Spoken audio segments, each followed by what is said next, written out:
আসসালামু আলাইকুম। আশা করি সবাই ভালো আছেন।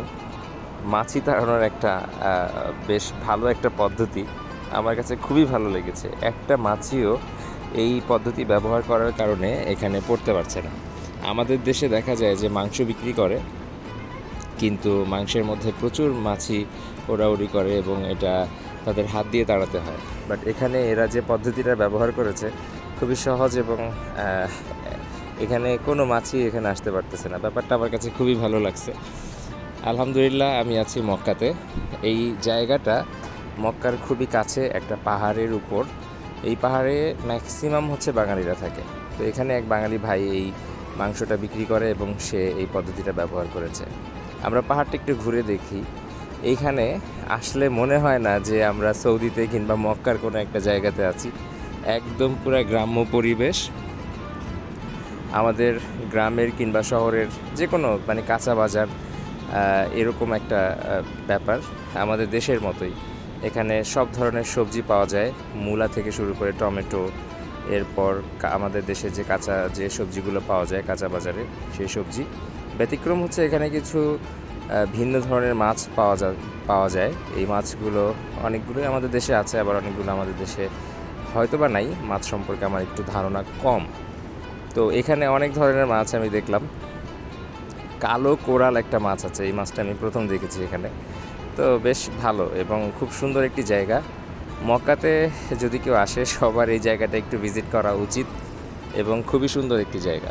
অনেক বাংলাদেশি অনেক মানুষের সাথে দেখা হয় এবং এখানে গেলে কোনো আরবি বলতে হয় না, আরবির কোনো প্রয়োজন হয় না।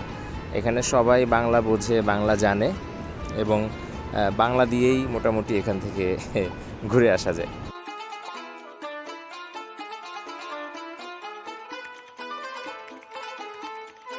তো এই কলা দেখতে পাচ্ছিলাম, মাছের মধ্যে অনেক ধরনের মাছ।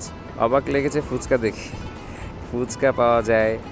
এর পাশাপাশি হচ্ছে আমাদের দেশের যে পেঁয়াজু, তারপর আলুর চপ, বেগুনি, এ ধরনের অনেক কিছুই পাওয়া যায় এবং এরা সবাই বাঙালি। এখানে একটা ব্যানার আমি দেখতেছি, ব্যানারটার মধ্যে বাংলাও লেখা আছে, আবার আরবিতেও লেখা আছে। জায়গাটার নাম আমি জিজ্ঞেস করছিলাম ওদেরকে। ডাকালা নিমতলা ডাকালা, ডাকালা নিমতলা। আচ্ছা আচ্ছা, জিমপালা, নিমতলা, নিমতলা বাজার। আচ্ছা আচ্ছা আচ্ছা আচ্ছা। জায়গাটা মক্কার হারাম শরীফ থেকে প্রায় 10 থেকে 15 মিনিটের দূরত্ব। এমন অনেকগুলো জায়গায় মক্কার আশেপাশের এরিয়াতে ছিল যেখানে বাঙালিরা বসবাস করত, বাট এখন শুধুমাত্র এই একটি পাহাড়ই অবশিষ্ট আছে। শোনা যাচ্ছে এই পাহাড়টিকেও সৌদি সরকার ওয়ার্নিং দিয়ে দিছে অলরেডি, এবং আগামী 2-4 বছর পরে হয়তো বা এই পাহাড়টিতে আর কোনো বসবাস থাকবে না।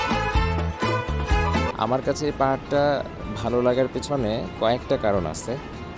তার মধ্যে একটা কারণ হচ্ছে এখানে আসলে প্রচুর বাঙালি দেখা যায় এবং বাংলা ভাষার যে চর্চা সেটা এখানে আসলে দেখা যায়। সবাই বাংলা ভাষায় কথা বলছে।